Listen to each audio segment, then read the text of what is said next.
Oke, thanks for watching kawan-kawan ya. Semoga bermanfaat. Jangan lupa like, subscribe, and share. Terima kasih. Oke, assalamualaikum warahmatullahi wabarakatuh. Gimana kabarnya kawan-kawan? Berjuang skripsi. Balik lagi di channel Aslan Way. Semoga dalam keadaan semangat, sehat walafiat ya kawan-kawan.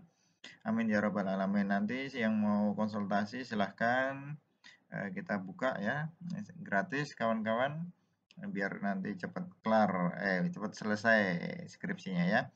Oke, kali ini kita akan bahas tentang uji-uji dalam penelitian dengan judul pengaruh ya, karena ini banyak sekali yang request begitu. Intinya jangan bingung ya kawan-kawan ya. Oke, yang pertama kita tengok misalnya judulnya adalah pengaruh modal pembelajaran X ya terhadap kemampuan ya. Artinya di sini modal pembelajaran itu sebagai variabel bebas, sedangkan kemampuan itu sebagai Y variabel terikat ya.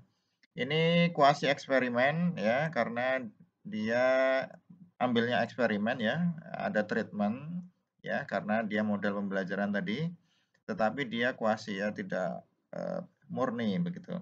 Kemudian ada dua kelas, berarti ada kelas eksperimen, kelas kontrol, diberi tes nanti yang sama ya, instrumen yang sama di akhir ya. Baik kelas eksperimen maupun kontrol diberi soal yang sama. Instrumennya adalah tentu kita lihat untuk mengukur kemampuan di situ adalah perlu tes kemampuan ya. Ini harus valid dan reliable, artinya perlu divalidasi oleh judgment expert gitu ya, sama dihitung nanti reliabilitasnya. Pakai rumus yang kemarin sudah saya berikan di video sebelumnya ya. Oke, untuk teknik analisisnya berarti kita tentu perlu. Nah, ini intinya kan di sini kawan-kawan ya, pembahasan kita uji prasyarat yaitu apa aja ketika dia ada X dan Y saja. Berarti dengan model seperti ini ya, dengan metode, sorry. Berarti yang perlu dilakukan adalah uji prasyaratnya adalah uji normalitas pakai katakanlah di sini pakai Lilliefors gitu ya. Akan macam-macam juga. Kemudian dan uji homogenitas. Kenapa homogenitas? Karena ini eksperimen ya, ada eksperimen sama kelas eksperimen sama kelas kontrol. Berarti perlu uji homogenitas dengan uji F. Jadi kapan uji homogenitas ini dipakai sebagai uji asumsi atau uji prasyarat ya? Ketika dia melakukan treatment, ada dua kelas ya, kelas eksperimen kontrol, maka dia perlu mungkin nggak itu dua kelas itu di awal ya, karena kalau nggak mungkin ngapain ya, jelas beda nanti ujungnya. Oke, setelah uji prasyarat maka ada uji ANAVA ya, dua jalan dengan sel tak sama, gunanya adalah untuk menguji ada tidaknya perbedaan dari masing-masing kelompok itu. Ya, intinya nanti ada pengaruh enggak gitu ya model pembelajaran itu terhadap kemampuannya, ujung-ujungnya ya, karena kalau ada perbedaan berarti ada pengaruh. Begitu toh? Iya. Lanjut ya, ini clear ya kawan-kawan ya, yang penting uji-ujinya ini.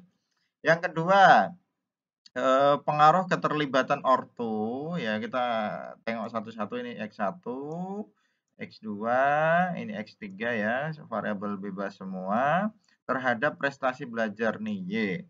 Nah, jelas ini ex post facto. Kenapa? Karena ini semua sudah pernah ya, sudah lampau dan terukur tentunya ya. Sampelnya kita bisa pakai rumusnya Surlovin nanti tanpa memperhatikan strata ya nanti dari Sugiono nih. Artinya ada berapa di kelas itu tanpa memperhatikan strata di situ ya. Sampelnya semakin banyak semakin bagus. Oke ya. Kemudian teknik pengumpulan datanya pakai angket dan studi dokumen karena ini angket semua ya, angket keterlibatan, perilaku ya, motivasi pakai angket. Tentu angketnya harus divalidasi dulu ya, uji coba, kemudian hitung reliabilitasnya dengan alpha cron batch misalnya ya. Oke, teknik analisis datanya dengan regresi ganda jelas ya, karena ini banyak variabel bebas dan satu variabel terikat. Uji prasyaratnya, nah ini yang penting, yang perlu kita stressing di sini yaitu uji normalitas, uji linearitas, uji multikolinearitas, dan uji heteroskedastisitas ya. Kenapa uji homogen nggak ada? Oh, tadi loh gunanya untuk apa gitu ya, itu harus diperhatikan, jangan diulang-ulang terus ya kayak gini. Oke, kemudian setelah uji prasyarat terpenuhi, maka uji T untuk mengetahui single. Single itu maksudnya apa? Pengaruh keterlibatan ortu dengan prestasi, pengaruh perilaku guru terhadap prestasi. Masing-masing uji T untuk single ya, bukan jomblo ini. Kemudian ada uji F untuk simultan bareng-bareng. Apakah keterlibatan ortu, perilaku guru, motivasi itu berpengaruh terhadap prestasi.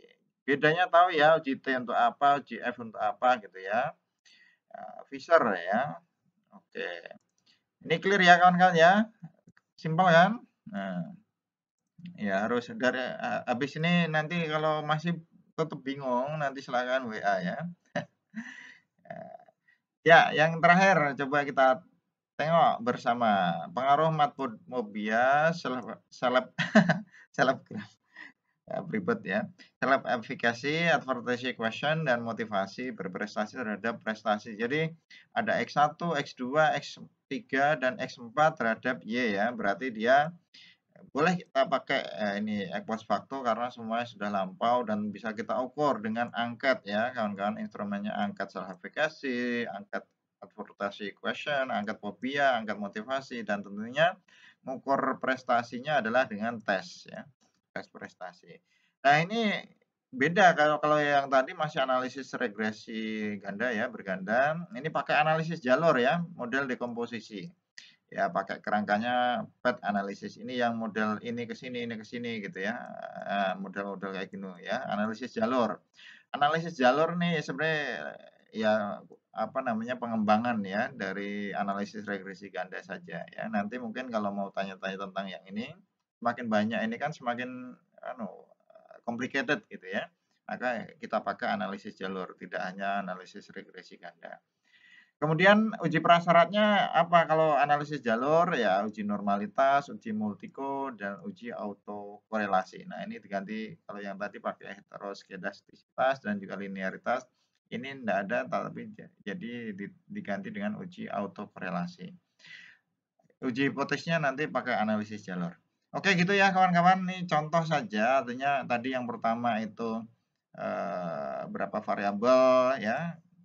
Kemudian yang kedua berapa variabel, ini berapa variabel, harus ada teman-teman harus punya gambaran ya, jelas expose waktu sudah ada gitu ya.